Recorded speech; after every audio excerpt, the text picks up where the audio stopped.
without fail, what gets us to where we need to go in trying to solve a problem between our two countries is being able to demonstrate to those decision makers how much the relationship matters to their citizens, their constituents, their voters, their businesses, their families. Welcome to Canusa Street, a podcast at the intersection of the issues and policies between Canada and the United States. Here are your hosts, Scotty Greenwood and Chris Sands.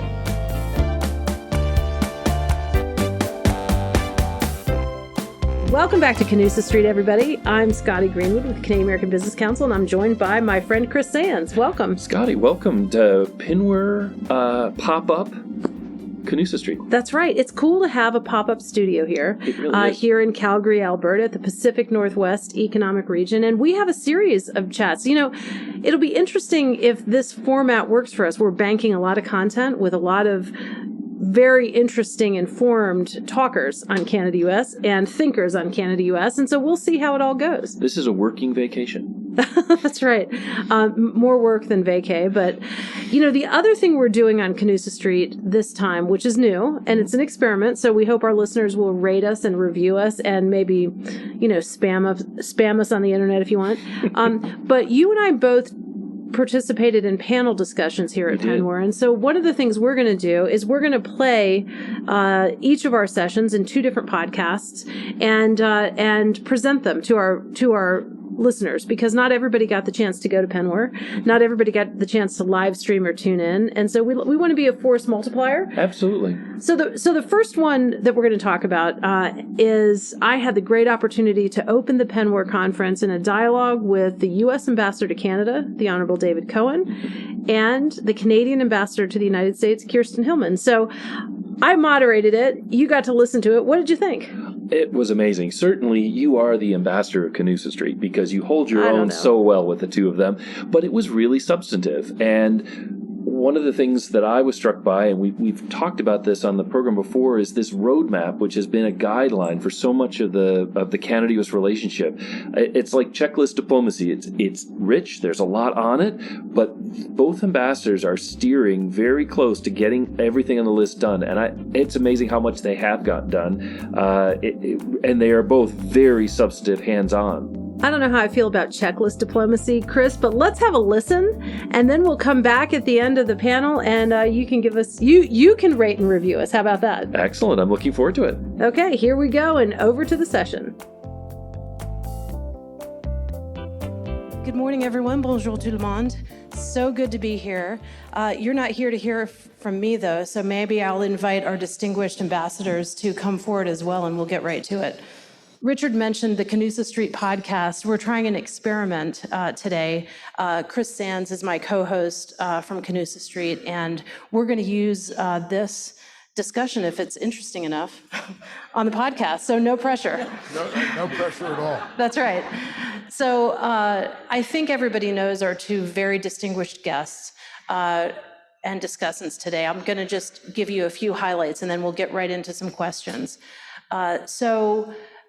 Ambassador Kirsten Hillman is Canada's ambassador to the United States. She's had that position since March of 2020, and before that she was deputy ambassador. And before that, she had a reputation around the world as being maybe one of the smartest and toughest trade negotiators in the world. True. She served in Geneva and Ottawa, and you know there was a bit of a trade negotiation happening when you came and were recruited down as deputy ambassador. So we're really fortunate. Canada is very fortunate to have you at the helm in Washington. And, you know, it's always good to have a badass trade lawyer arguing for you. Speaking of badass lawyers, we have the Honorable David Cohen, who people may have met because you've been in this province for a few days. And you've been traveling Canada for 6 months, I think. Ambassador Cohen was appointed by President Biden, confirmed by the United States Senate. And before that, before coming to Canada on this posting, he was a senior executive with Comcast. And before that, he was very involved in public life in Philadelphia, of course, as the chief of staff to the mayor of Philadelphia, Ed Rendell, who became the governor, still a good friend and admirer of yours. And actually, Governor Rendell came on our podcast to talk about how great you are. And I don't know if you've listened to that, but if you're ever feeling blue, just tune in because he has a lot of wonderful things. So let's get right to it. Ambassador David Wilkins was supposed to be here to introduce all of us. And if you haven't been introduced by David Wilkins, you haven't really lived, because he's great at it. He's not here because of travel woes. So maybe we could start with travel woes. And there are a lot of reasons. A lot of us traveled here today. We made it. Some of us didn't. There are a lot of reasons that travel is hard right now. There's a lot of reasons that the supply chain is hard right now. But there is one particular issue that's right squarely with government, and that is Nexus, Trusted Traveler Programs. And if you've read the press lately, you know that there's a backlog of people trying to get their Nexus cards. If you have one, you're lucky because you can zip through quicker. If you don't have one, but you want one, and you're in Canada, you're out of luck. So Ambassador Cohen, what's happening with Nexus and with preclearance generally? What do we need to know? What do we need to know to understand? Is there light at the end of this particular tunnel? So I'll say that there's light at the end of this particular tunnel, but I'm going to let Ambassador Hillman go first here. Look,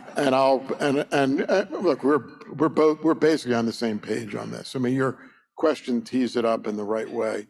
But I think since this is more a Canadian issue than a U.S. issue, let Ambassador Hillman go first, and then I'll react. Thanks, David, and thanks, Scotty. And I just want to say it's really great to be in Calgary. I grew up here in Calgary, so it's a pleasure to be back. So Nexus, first of all, I hear you on the frustration. For those who aren't following this, we have this Trusted Traveler Program that has operational offices. Some of them are in the United States and some of them are in Canada. They all closed down during the pandemic. The operational offices that are located in the United States have reopened. The offices that are located in Canada have not. In both countries, they have officers from Border Services, U.S. Border Services, and Canadian Border Services, and they operate under arrangements between our two governments. The U.S. operations have restarted pursuant to the terms and conditions that existed before the pandemic. The Canadian operations, the Canadian locations, we have received a request to modify some of those terms and conditions from our U.S. friends, and we are trying to work that out. And it's in train, as David said. I think there is a light at the end of the tunnel, and we are working on it. But these are issues of public safety and choices of how we run our public safety, and they're different in our two countries. We will find a way. We did before under the original terms and conditions, and we'll find a way this time.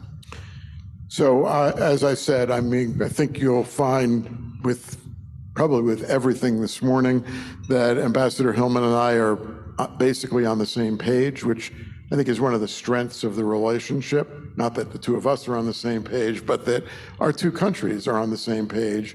And I think that the commitment, I've frequently said that the way to test the strength of a relationship is not to look at places where there are disagreements, because there will inevitably be disagreements.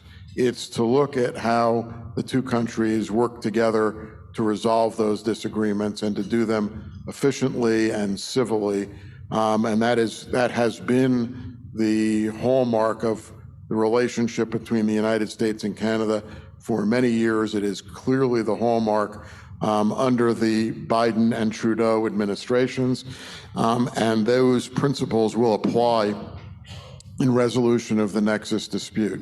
The only thing I'm going to say, and I hate quibbling with moderator questions and with press questions, but I can't control myself, which is you don't hate it that much. Which is that air travel in both of our countries is so dysfunctional today.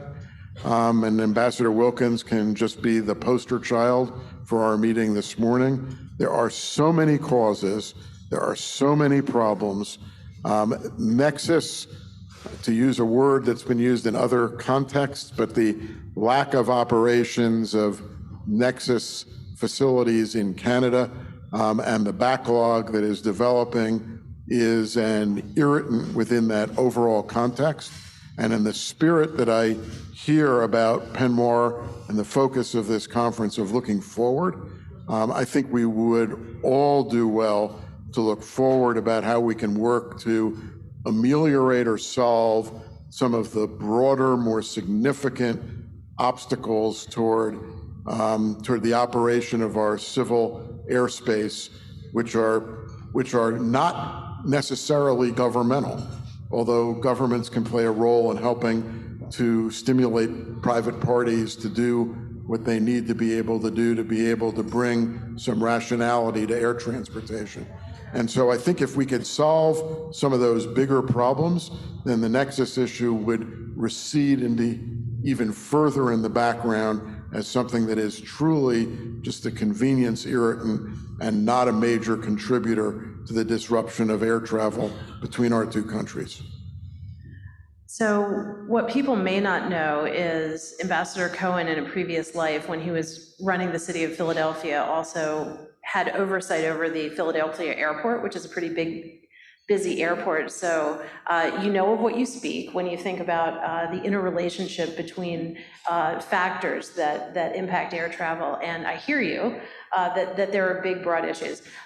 So on that point, I would just say to the folks in the back, the shot clock, has it started? Went from 60 to 30. I was going to say, I'll talk. And that was a fast 30 minutes. We will talk until this says zero, but also the shot clock on resolving this issue and maybe convening dialogue to resolve some of the broader issues related to air travel would be much appreciated. So hope that you two will we'll look into that. I realize it's agencies and legislatures and things like that, but sometimes you need the two captains of the team to get out there. Well, we all have a personal incentive to do this, since both of us, you included, lots of other government officials all use the civil aviation system and have all experienced the issues that everyone in this room has experienced. So there's a clear personal motivation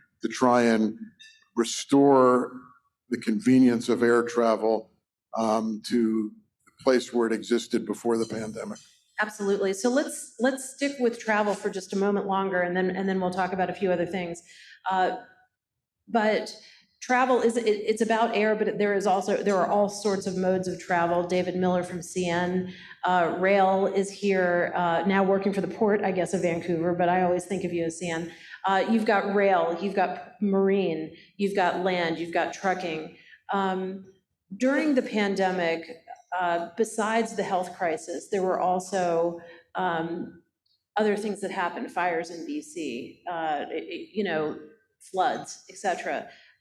What did we learn about infrastructure that supports cross-border commerce and travel during the crisis, and what can Penmore be doing strategically to help advance the discussion so that we are the most competitively, economic, we have the best competitive advantage in the world? What are your thoughts on that? So I think the pandemic has taught us lots of lessons, and lots of lessons in the transportation infrastructure context as well.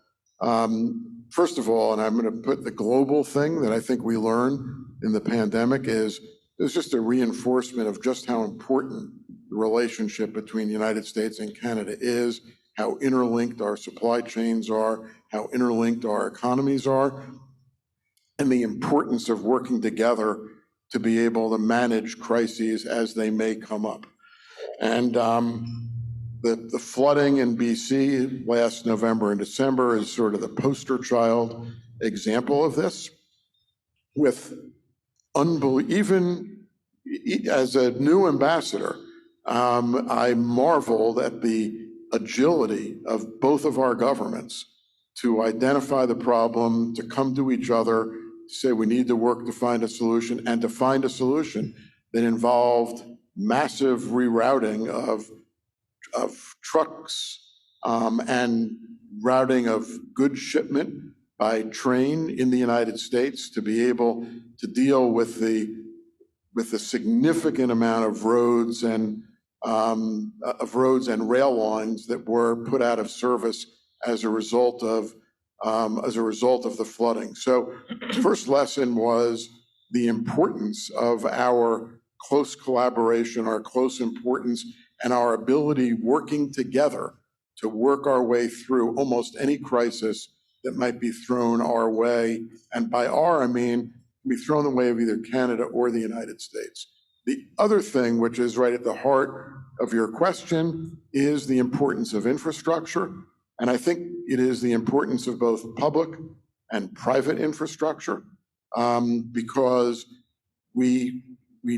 given the amount of trade, the amount of commerce, and the amount of cross-border traffic over highways and through ports and through airports and through rail, we need to make sure that there is adequate investment, and again, public and private investment in infrastructure. That is what the famous Bipartisan Infrastructure Act that you've all heard about in the United States was all about. And there are literally tens of billions of dollars of federal funding lined up for infrastructure investments across the board: ports, airports, roads, bridges, rails, to be able to improve the resiliency and to rebuild the infrastructure that is on the US side of the border sorely in need of further investment. On the pure private side of this, something that I have learned in my visits to Canada, there is a sort of astonishing shortage of rail cars and of shipping containers for the transport of goods within Canada and between Canada and the United States. And this includes food products, automobile parts. Drawn to my attention in a visit to an Alcoa smelting facility where they have an unprecedented amount of sold backlog of processed aluminum stacked up in their yard because there are inadequate rail cars available to accommodate the shipping needs of that processed aluminum. So we all sort of got a little, I mean, the pandemic was good and it was bad. It was mostly bad. But one of the ways in which it was bad that people are just learning now, whether it's airports and Nexus, or whether it's transportation infrastructure, we sort of got out of the habit of developing our infrastructure and our muscles. And when the economies came back, there's just not adequate capacity to be able to accommodate the demand in agricultural transportation, aluminum transportation, automobile parts transportation between the borders. And that's a private infrastructure investment issue. So speaking of infrastructure, we're here in Calgary, Alberta, and I would be remiss if I didn't mention energy infrastructure. So Ambassador Hillman, do you want to build on the idea of infrastructure broadly, but also energy infrastructure in particular? There's there's frustration that I know Ambassador Cohen would have heard from pretty much everybody in Alberta during his recent visit about the lack of approval of certain infrastructure. So I wonder if you could talk a little bit about that, energy infrastructure in particular. Sure. And energy generally, maybe. Okay, thanks, Scotty. I think it's no secret that energy infrastructure and developing it is a challenge within our own countries, certainly in the United States, in Canada, when we're trying to get pipelines or other energy infrastructure across the country. We all know that that's not as easy as many of us would like it to be. And those challenges are even more difficult when you cross international borders because of the different constituencies in place. And again, I don't need to tell this audience that, and David and I have talked about this before, a lot of frustration. We started the relationship, which I completely agree, between the Biden administration and the Trudeau government is very, very good. The relationship between those particular leaders is very, very strong. But we started off, with the cancellation of the Keystone XL pipeline on day one, and we are having to understand what that means for the Canadian energy sector, for the Canada-US energy relationship. And I think what I would like to focus on, what I would like to focus on in that regard, and I've been here in Alberta since last week, and every conversation that I have had in the energy community, and the ones that I will have over the course of the next 3 days, I'm sure, are going to be talking about what is the Canadian contribution, what is the Alberta contribution, what is the Canadian energy sector contribution to the path that we have ahead. We are in a situation of energy insecurity based on some global realities, Russia's invasion of Ukraine, the volatility that has created, and that needs to be addressed and understood. But we are also deeply committed as a country and as a government to fighting climate change. And our partners in the United States are equally committed to doing that. And so I heard you say something that I thought was great on a podcast, actually not your podcast, another one, where there's this expression, right, that it's hard to learn to ride a bike while you're building a bike.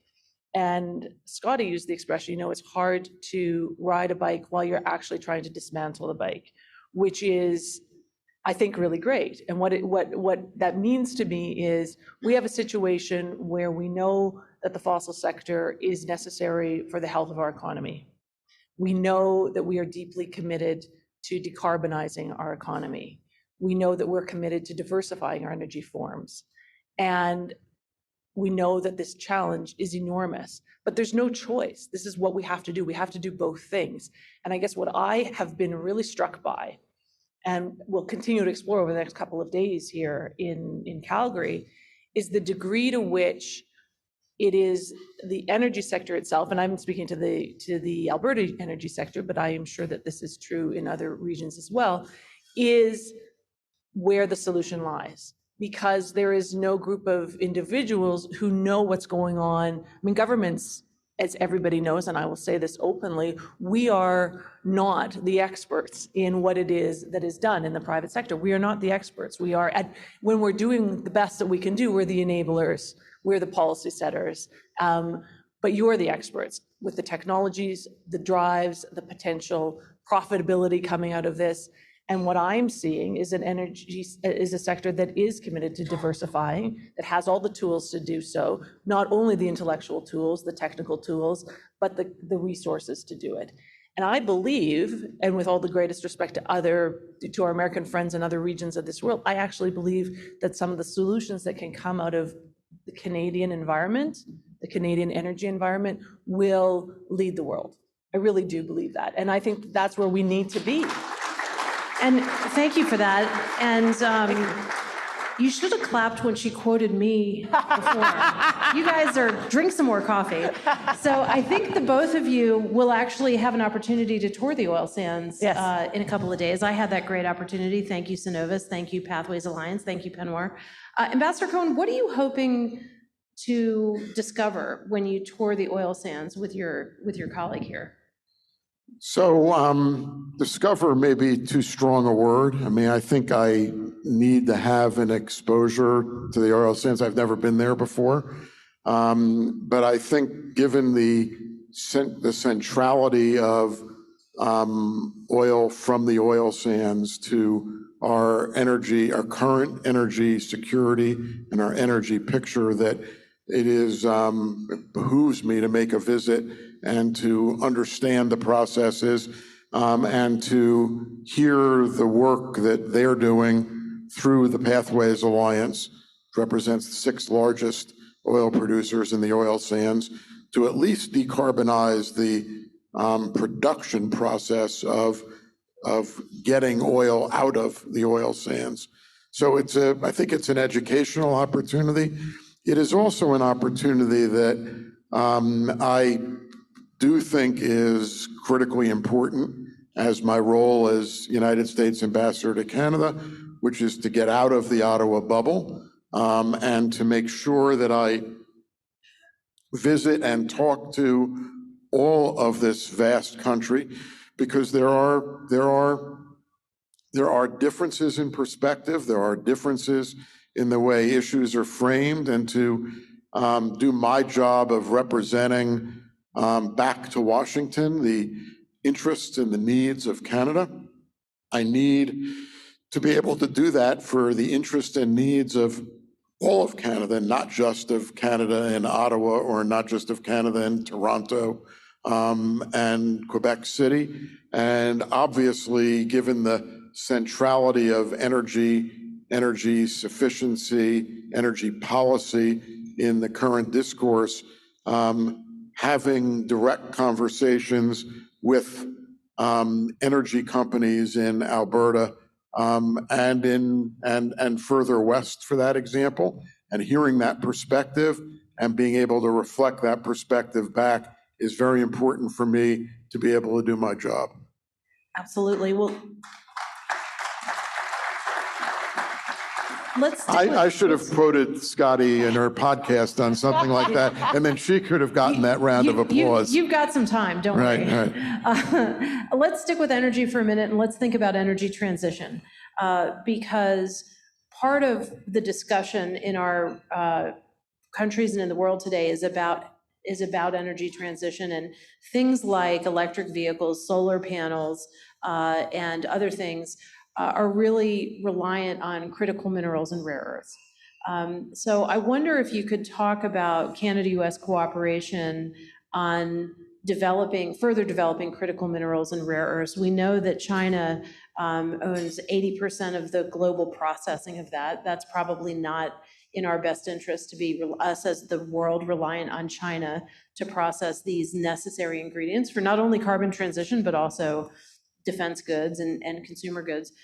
We know that actually Teck Resources of British Columbia is the largest critical mineral producer thanks to its investments in Alaska at the Red Dog Mine. So there are Canada-US stories that can help, and investments and leadership that can help with this transition. But how do you think about critical minerals, and is there a way to make whatever is happening go faster, so it goes at the speed of the need? So critical minerals, not to abuse the word, but critical minerals are critical to both Canada, to the United States, to our national security. As you properly observe, critical mineral extraction, production, and use is going to be a major competitive battlefront between China and on the one hand, and Canada and the United States on the other.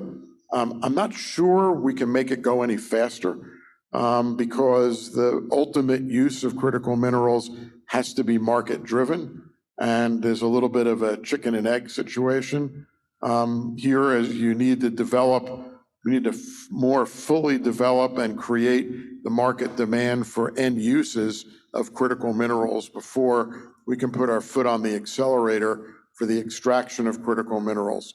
But the focus here is that Canada and the United States are working closely together on these issues.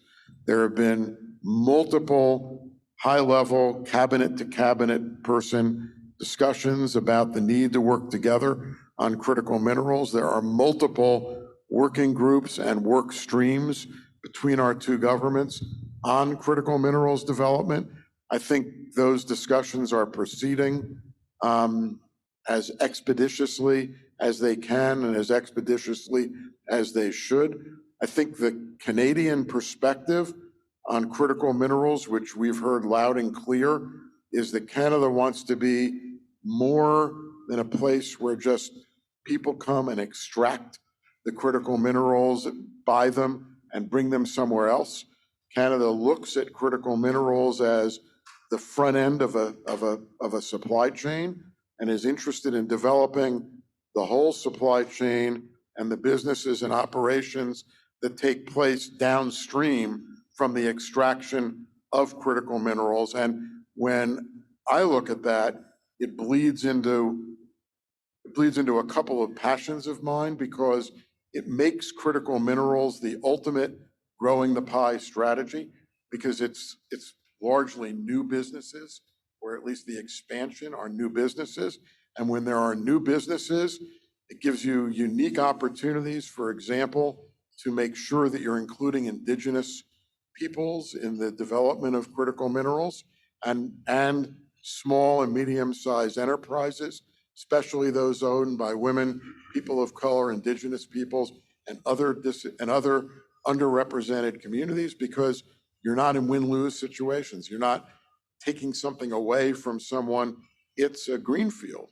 It's new, and therefore it gives government and the private sector the opportunity to embrace fully the engagement of SMEs and to make sure that we are respecting the rights and the roles of indigenous peoples in not only extracting the critical minerals, but in building these supply chains down from the extraction and creating new businesses, all of which foster rebuilding our economies after the pandemic and our acceleration of climate change. Thank you for that. I want to come back to SMEs in a minute, but Ambassador Hillman, would you want to jump in on this? I do. I want to jump in on this because I guess I'm going to take just a step back here for a second.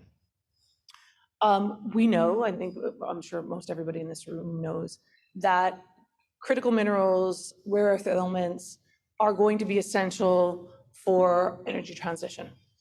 They are also vitally essential for a lot of our national defense applications.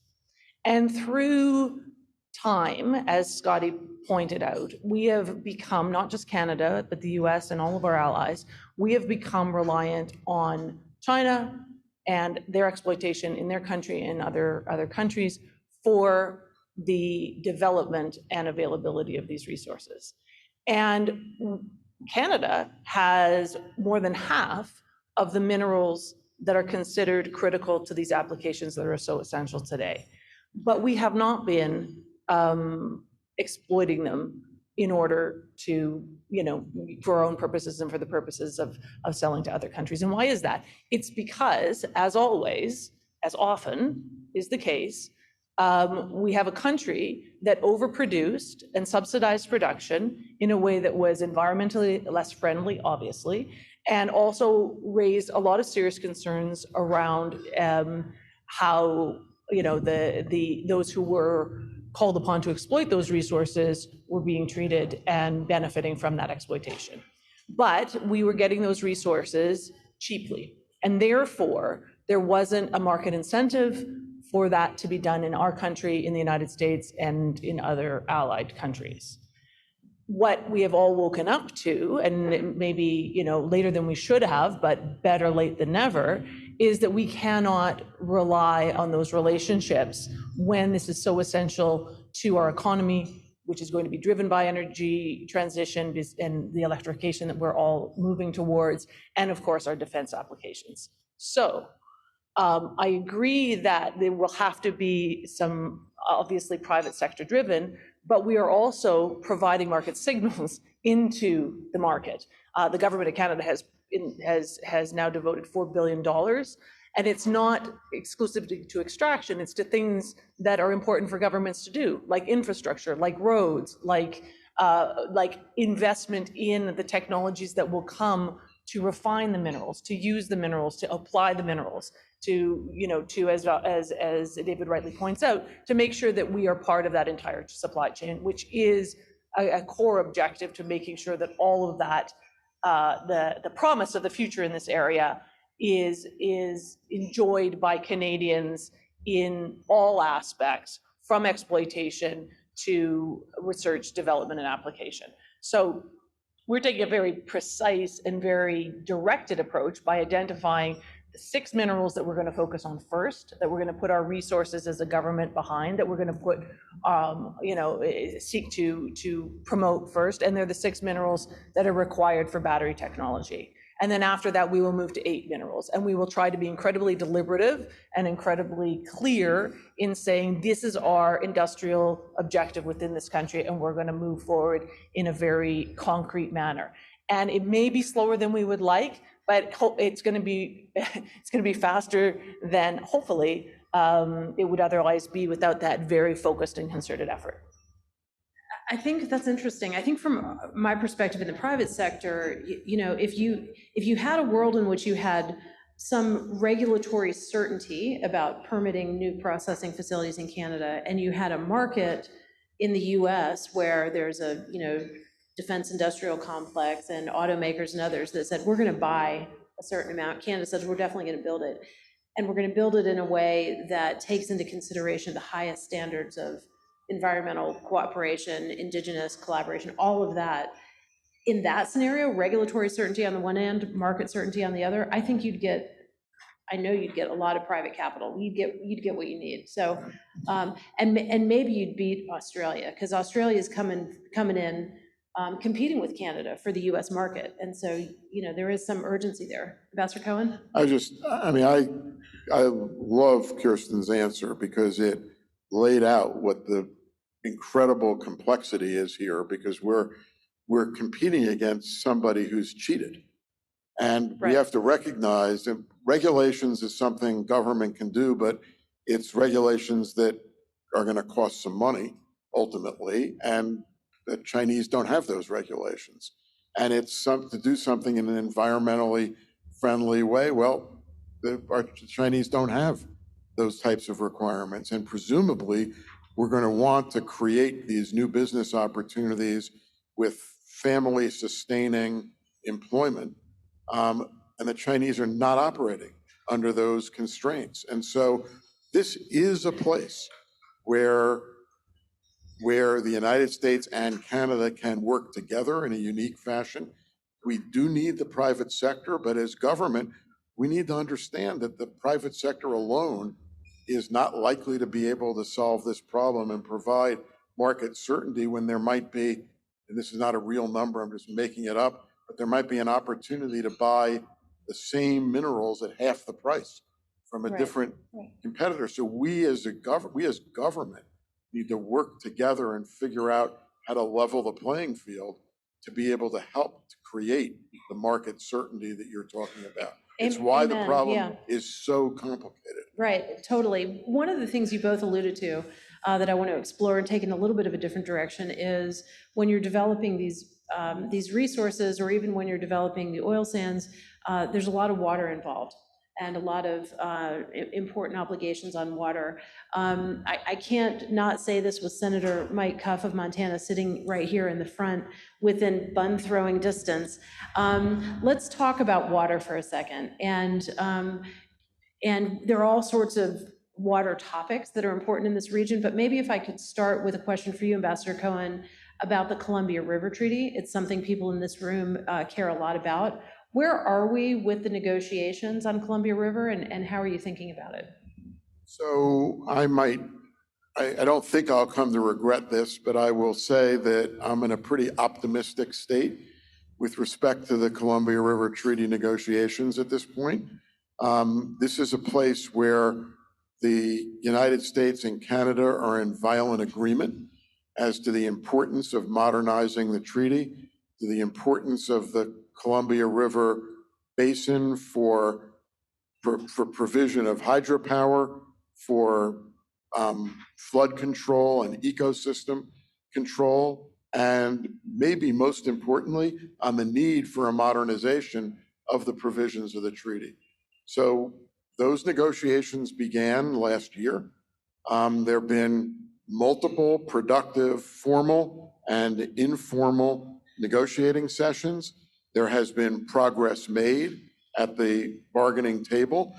The next set of formal negotiations is scheduled, will be hosted by Canada in Vancouver in August, I think August 10th and 11th. And we continue to make productive progress in modernizing the Columbia River Treaty. And I do think that this is something that we will bring to closure sooner rather than later. Okay. I don't know if you want to jump in on Columbia River. There's another, just to prove, if you haven't used the app, just to prove that people can use it through this conference, I'm going to take a question that's on the monitor from the app and pose it to you, Ambassador Hillman. Still on water, given the volatility water, and what's happening in the drier areas, particularly of our country, of the United States in the Southwest. Are there current conversations or collaboration that should be of interest to this group and more broadly between Canada and the United States on water, on this precious resource? That's a great question, a super important topic. I think, so first to say on water management, water resource management, I'm aware of quite a bit of collaboration that takes place across the country, including here in the Western region, because our scientists, in fact, I was at the University of Lethbridge last week, and it's a very dry part of this province, and they have a lot of, but there are also parts of the province that feed into that region. And so water management, water care is a large field of research. And in talking to the researchers there, I asked about collaboration with the United States, and they said absolutely. They share data, they share trends, and they also look to find technology together that can assist in dealing with our changing climate and changing precipitation patterns. And it's not just drought, right? It's both sides of the coin. It's the drought and the floods, again, as we saw in British Columbia last year. So I think that yes, there's a lot of collaboration that's taking place. Are we catching every ball? No, because there's a lot of challenges out there. But I think that and I am by no means a water scientist, but if we look at the way water flows within our continent, it certainly doesn't respect our national geographical boundaries. It has its own plan, and therefore there's no way to do this properly unless we are working together. Thank you for that. We have about 5 minutes left, so we're in the home stretch here. Ambassador Cohen, I promised to come back to SMEs, so I want to come back to it now. I have to say, you and I've had the great privilege of interacting with you a number of times since you've taken post, and every single time, no matter what the topic is, no matter what we're supposed to talk about, your interest, devotion to SMEs and diversity and inclusion comes up. So, and you come by that honestly. This is not new to this position. You've been doing this in several lifetimes. So maybe talk a little bit about that, and maybe get into some. And I know you've had meetings while you've been here in Alberta. So could you talk about that a little bit? Why is that so important to you? Why are you always bringing it up? Well, it is important to me, but I'd argue that it should be important to every person in this room. It's important to Canada as a country, to the United States as a country. I start from a very simple proposition, which is that 99% of the companies in Canada and the United States are SMEs, and 90% of the jobs that are created in both the United States and Canada are created by SMEs. So if we're talking about an economic recovery from the pandemic, if we're talking about economic robustness, we better be talking about SMEs, because that's where the jobs are. It's the old Willie Sutton theory on bank robbery. Why do you rob banks? Because that's where the money is. Why am I focused on SMEs? Because that's where the jobs are. And that's what we need to focus on. And after the pandemic, I feel even more strongly about this. And I just ask everyone to think from your own personal experience, who was impacted most adversely in the pandemic? SMEs, these small and medium-sized enterprises who just didn't have any cushion or any reserve, and so many of them went out of business or had to shut down. And so as we recover from the pandemic, I think it is only fair and appropriate that we focus on the SME sector, make sure that they recover from the pandemic. That is how we will have that's how we will build back better, to use the vernacular of the roadmap. The building back is one thing. Building back better is building back more equitably, making sure that everybody shares in the recovery. And that is what leads me to put the gloss on SMEs every time I talk about them, that we have a particular focus on SMEs that are owned by women, people of color, Indigenous peoples, and other underrepresented groups. And this is a place, and three of us were talking beforehand, but this is a place where we're doing things. Canada and the United States are already doing things. I had the honor of hosting a trade mission from my hometown of Philadelphia and Ottawa last week, where 50 SMEs came from Philadelphia to Ottawa, and we put them together with 20 or 30 SMEs from Canada, and in a whole day of workshops and sessions, most importantly, networking, where introductions were being made, and I am convinced we will see business deals across the border benefiting SMEs in Canada and in the United States growing out of that trade mission. And it's not the first time that the embassy has done this. We have sponsored SMEs for Indigenous people in Vancouver and elsewhere in British Columbia, because again, this is where the jobs are. And if we can focus on this group, and if we can engage them and engage with them and help to make them part of the economic recovery, we will benefit our economies and we will benefit those businesses and make an impact in the diversity and inclusion space as well. Well, and not only that, but I can tell this group for sure in Ottawa, there are people that now know how to make a proper Philly cheesesteak because of your efforts. So that's important. Ambassador, please. Can I just add, like, I know where I see the clock and it's okay. I got one more question for you, but go ahead. Okay. I just want to say 20 seconds on SMEs and trade. So as David says, the vast majority of our economy is run by these governments. The vast majority are these companies, and the vast majority of jobs are in these companies. But an interesting statistic is that they are far less likely to trade internationally than larger companies. They're far less likely to take that first step into trade, which is a shame because we know that companies that trade internationally are more resilient, they pay higher wages, and they have better growth. So what does that mean for the Canada-US relationship? It means that we're not trying to just cooperate on small and medium-sized enterprises because it's good for our own economies, but we're trying to focus on it because we want to push them into each other's markets. We want to start them trading with each other. Again, when companies, Canadian companies and American companies, it's true on both sides of the border, when they dip their toe into the trade waters for the first time, it's in each other's countries. So Canadian companies are, if they're going to start to trade, the vast majority of the time, they're going to start in the United States. And the same is true of American companies into Canada.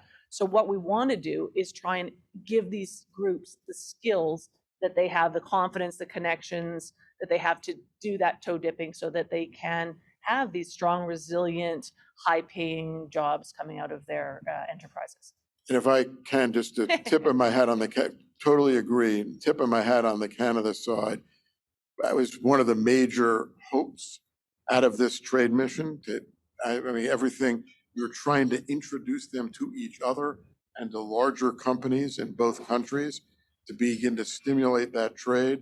And Minister Mary Ang, who's the Trade Minister of Canada, was on vacation, but came back from vacation and spent most of the day and the evening at this summit, showing, I think, an incredible dedication by the Trudeau government and certainly by Mary individually in the importance of this and the importance of stimulating trade in the SME space, both on the Canada and United States side of the border.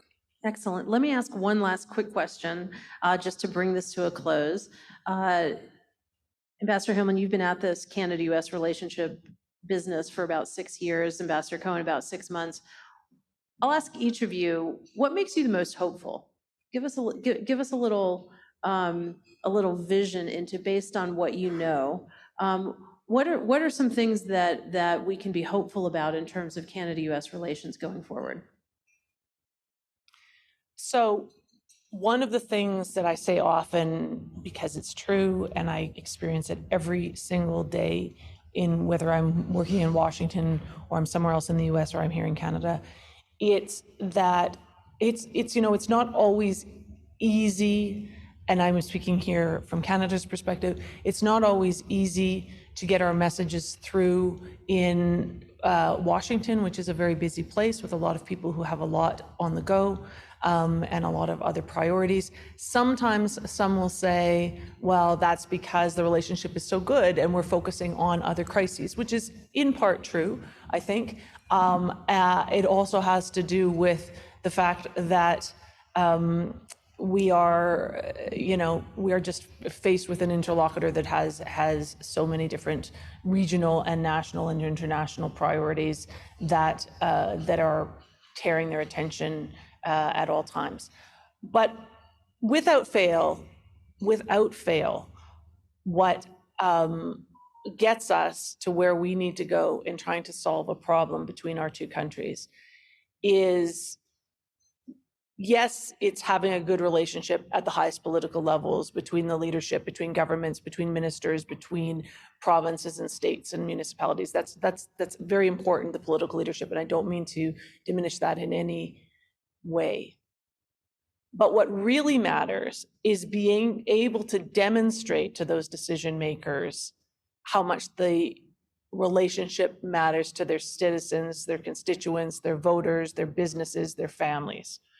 And that is only possible because of the millions and millions and millions of interactions Canadians and Americans have every day, whether it is business, whether it's academics, whether it's students studying in each other's countries, whether it's tourists and travelers, whether it's property owners on one side of the border or another, our scientists. I mean, it goes on, and all of you know this. I don't think I can go, I tell you this, I cannot go to a single event in Washington or elsewhere where an American doesn't come up to me and said, oh, well, my wife's from PEI. Oh, well, my son studied at Simon Fraser. Oh, well, isn't that interesting? I was born in Red Deer. You know, everywhere we go, and I am positive David has the same experience. And that is what makes a difference when we need to really figure things out, because people like us and the elected officials within our countries, they are there to serve those millions of people and their millions of interactions. And that's what I'm optimistic about, because that is continuing. And even despite the pandemic, what I see is it's getting stronger and stronger, and that will always help us get where we need to go. Thank you. Ambassador Cohen, last word to you, my friend. My last word is going to be that I agree with Kirsten Hillman. Which is, by the way, which is sort of my first word too, but I put a slightly different gloss on it, but the point is exactly the same, which is the nature of this relationship is it's about more than $2.6 billion a day in trade that goes across the border. It's about more than the fact that more than 30 United States count Canada as our largest trading partner. It's about more than treaties. It's about more than particular disputes, most of which we end up getting resolved. It is about the entire relationship, the milieu of this relationship, the depth of the relationship at every level, at the senior government level, at the legislative level, and at what I like to say is the real human being level.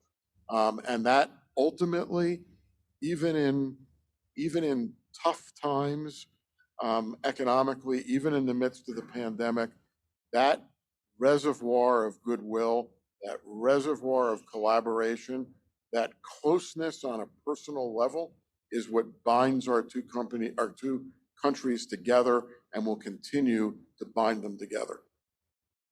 I couldn't agree more, and I would just add one final point, which is an example of goodwill and an example of a group that really knows how to do it right is truly Penwar. So congratulations to you and Matt Morrison, because you bring people together for vital conversations, and this region is really showing the rest of the continent how to do it right. So congratulations to you.